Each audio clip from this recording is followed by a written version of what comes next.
వీక్షించాం. మరి ఒక్కసారి చండికేశ్వరి దేవి మహత్యాన్ని కనులారా వీక్షిద్దాం. చండికేశ్వరి దేవి శక్తి అమోఘం, సర్వ ఫలదాయకం. దేవిని ఉపాసించిన భక్తుల కల్మషములన్నీ ప్రక్షాళితమవుతాయి. సర్వ విధముల పునీతులై అక్షయముగా పుణ్య ఫలములను పొందుతురు. ఈ దేవి పాదార విందములను సేవించుట వలన కష్టములు మటుమాయమగును. దేవి ఉపాసన ప్రభావము అసంభవములైన కార్యములను సైతం సంభవములే అగును. ఈనాటి పుణ్యక్షేత్రం కార్యక్రమంలో సోమేశ్వర స్వామి ఆలయంలో కొలువైయున్న కోటి లింగాల ఆలయం యొక్క విశిష్టతను గురించి తెలుసుకుందాం. సోమేశ్వర స్వామి ఆలయంలో ఇంకో ఉప ఆలయం ఉంది. ఈ ఆలయం కోటొక్క లింగాలకి ప్రతీక. ఒక్క లింగాన్ని అభిషేకిస్తే ఫలితం అమోఘం. సహస్రలింగాన్ని అభిషేకిస్తే ఆ ఆనందం అమితం, అద్భుతం. కోటొక్క లింగానికి ప్రతీకగా నిలిచిన సహస్రలింగాన్ని చూసిన మనసు పులకించిపోతుంది. కోటొక్క లింగేశ్వర ఆలయంలోని కోటొక్క లింగాలను దర్శించుకుంటే పంచమహాపాపాలు తొలగింపబడతాయని చెబుతారు. కోటొక్క లింగ ప్రదర్శన పుణ్యపదమని భక్తుల నమ్మకం. దేవాలయాలు అన్ని ప్రాంతాల్లో ఉన్న కొన్ని ఆలయాల్లో దేవుడు విశేష శక్తిని, మహిమని కలిగి భక్తుల కోరికలు తీరుస్తూ అజరామరంగా విరసిల్లుతున్నారు.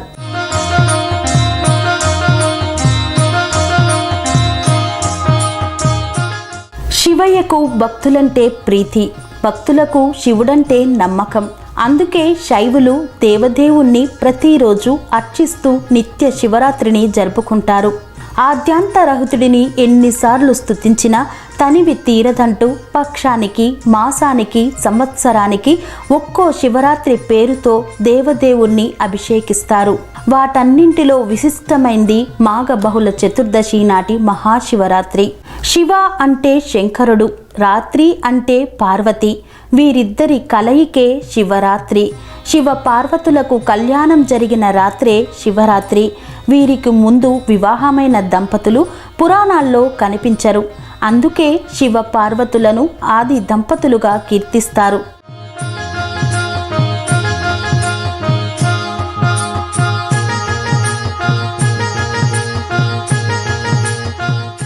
శివరాత్రి రోజు శివుణ్ణి లింగాత్మకంగా ఆరాధించిన వారికి మోక్షం లభిస్తుందని పురాణాల ఉవాచ.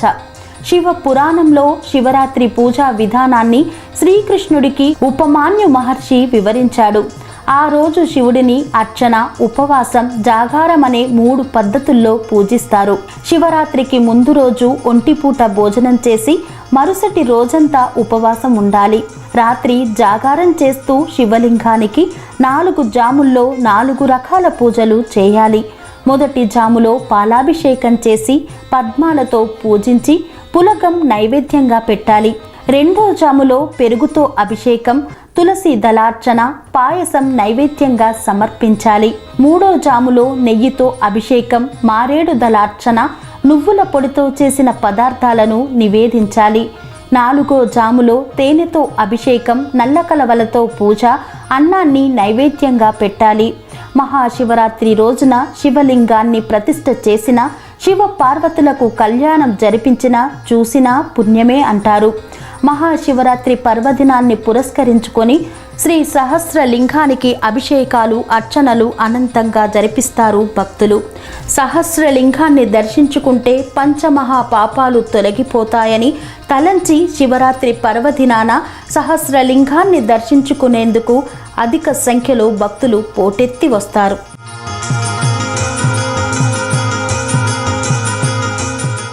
కాకతీయుల ఏలుబడిలో కొలనుపాక మహోన్నత చరిత్రను కలిగి ఉంది.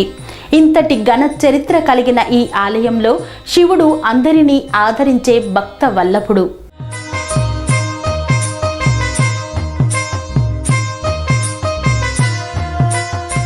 రుద్రుడికి నమక చమకాలతో అభిషేకిస్తే ఆనంద పరవశుడు అవుతాడు. రుద్రునికి ఘోరం, శివం అను 2 రూపాలు కలవు. హింసించినది ఘోరం, అనుగ్రహించేది శివం. నమకంలో ఘోర రూపమునకు నమస్కారం చెప్పబడినది. చమకంతో సాయుధ రూపము ప్రతిపాదించబడినది. శివనామ స్మరణతో పునీతమవుతున్న పుణ్యధామం కొలనుపాక. కోటొక్క లింగాన్ని దర్శించిన ఆత్మ జ్ఞానాన్ని ప్రసాదించి శివ కైవల్య ప్రాప్తిని దర్శిస్తుందని శివ పురాణం ద్వారా అవగతమవుతుంది. కళ్యాణ చాళుక్యుల మొదలు కాకతీయుల వరకు ఎంతో మంది రాజుల పాలనలో ఈ క్షేత్రం ఉండేదని ఈ శాసనాల ద్వారా తెలుస్తుంది.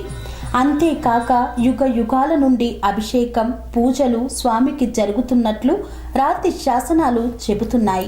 సృష్టి స్థితి లయ కారకులైన 3 దేవతామూర్తులకు భూత భవిష్యత్ వర్తమానమనే 3 కాలాలకు ముల్లోకాలకు ఆధారమై ఉంటూ వాటిలోనే లీనమైపోతూ చివరకు తనలోనే ఐక్యం చేసుకునే ఒకే ఒక అణు స్వరూపం శంకరుడంటూ అత్యంత భక్తితో కీర్తిస్తాడు పోతన. భాగవతంలో అలాంటి శివుడు లింగాకారంలో ఉద్భవించిన రోజునే మహాశివరాత్రిగా పేర్కొంటారు. ప్రతి నెల వచ్చే కృష్ణ చతుర్దశిని మహాశివరాత్రిగా జరుపుకుంటారు. అయితే శివరాత్రులన్నింటిలో విశేషమైంది, అత్యంత పవిత్రమైంది మహాశివరాత్రి. కాకతీయుల కాలం నుండి ఎంతగానో పూజలతో ప్రతిరోజు నిత్య ఆరాధనలతో విరజిల్లినటువంటి కొలనుపాక ఆలయంలోని శ్రీ సహస్రలింగాన్ని అర్చిస్తూ ఆనాటి నుండి ఈనాటి వరకు పూజాది కార్యక్రమాలు జరుగుతూనే ఉన్నాయి.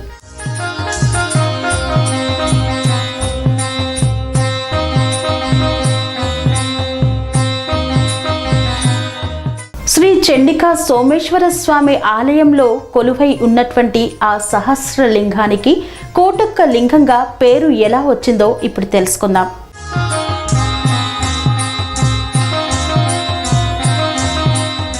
కొలనుపాకలో శిల్పులు 1,000 లింగాలు చెక్కాలని సంకల్పించారు. అందులో 1000 లింగాలు తక్కువ పడడంతో ఒకే లింగంపై 1000 లింగాలు చెక్కారని, అందుకే ఈ లింగాన్ని కోటొక్క లింగం అని పిలుస్తారు.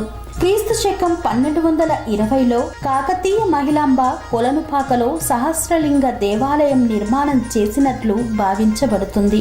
ఈ లింగం చుట్టూ అడ్డు వరుసలో 50 లింగాలు, నిలువు వరుసలో 20 లింగాలు చొప్పున మొత్తం 1000 లింగాలు చిన్నగా చెక్కబడ్డాయి. సహస్రలింగంతో కోటొక్క లింగాలు పూర్తి అయ్యాయని, అందుకే ఈ యొక్క లింగాన్ని కోటొక్క లింగం అంటారు.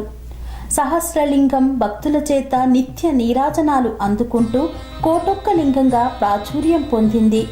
ఈ లింగాన్ని అభిషేకిస్తే మళ్ళీ పునర్జన్మ ఉండదని స్థానికుల సమాచారం. అడుగడుగున గుడి ఉన్నది అన్నది, ఆ గుడిలో పరమాత్ముడు ఉన్నడు అన్నది అక్షర సత్యం. 101 కొలను కోటొక్క లింగాలకి ప్రతీక కాశీ బింబావతి పట్టణం.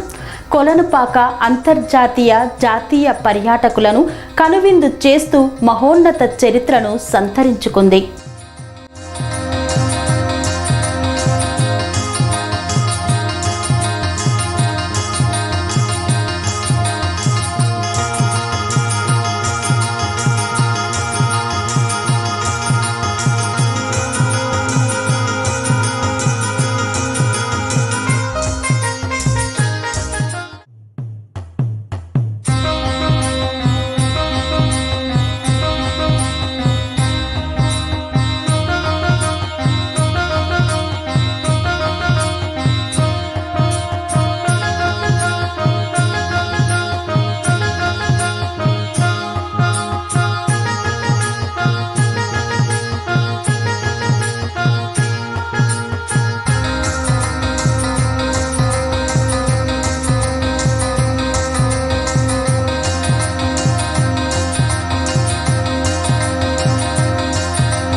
మహోన్నత చరిత్ర కలిగిన కొలనుపాక ఆలయం నిర్లక్ష్యానికి గురవుతోంది.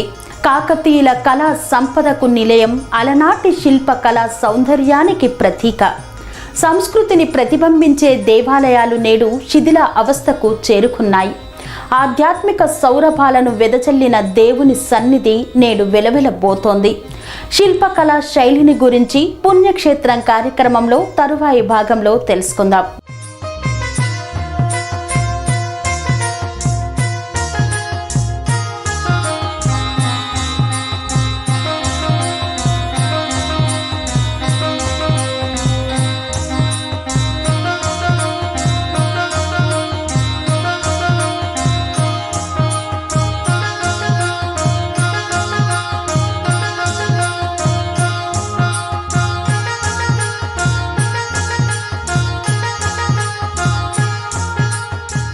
మహోన్నత చరిత్ర కలిగిన దేవాలయాలు, మహిమాన్వితమైన మహత్యాన్ని కలిగినటువంటి ఆలయాలు ఎన్నెన్నో.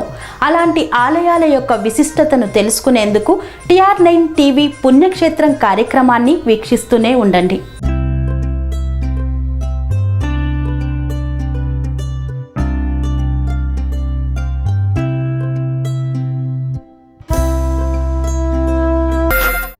సెరెనిటీ మోడల్ హై స్కూల్ విద్యార్థులకు అమ్మఒడి, సామాన్యులకు అందుబాటులో ఉన్న బడి సెరెనిటీ. మేడ్చల్ జిల్లాలో మేటిగా నిలిచి సాటిలేని ఫలితాలను సాధిస్తున్న #1 స్కూల్ సెరెనిటీ. మా ప్రత్యేకతలు: ప్రతి విద్యార్థి పట్ల వ్యక్తిగత శ్రద్ధ, activity based learning and digital classrooms, computer lab, 100% ఫలితాలు, sports and cultural activities, yoga, abacus మరియు Vedic maths education. Please visit Serenity Model High School, Nagaram. Admissions are in progress. Call 040-271-46899 and 040-271-48699.